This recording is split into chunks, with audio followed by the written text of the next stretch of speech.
Hi everyone, welcome back to PC Error Detective.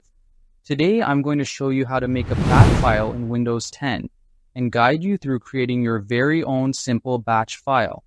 Step 1. Open Notepad on your Windows 10 computer. Notepad is a basic text editor that comes pre-installed with Windows, and it's where we'll write the commands for our batch file. Step 2.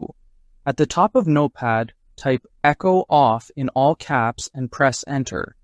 This command hides the commands themselves when the batch file runs, so only the output will be visible. Step 3. Type the commands you want your batch file to execute. For example, type echo hello world to display a message on the screen.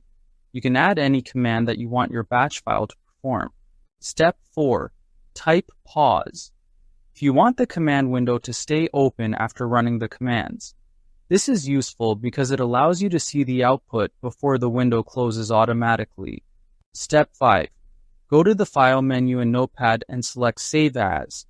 This will let you save the text file as a batch file so it can be executed. Step 6. Enter a file name for your batch file and add .bat at the end. For example, test.bat. The .bat extension tells Windows that this file is a batch script that can run commands. Step 7. In the Save as Type section, select All Files.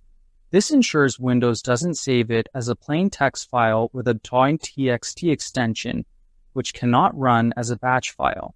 Step 8. Choose the location where you want to save your batch file, such as the desktop. This makes it easy to find and run the file quickly. Step 9. Click Save to create your batch file.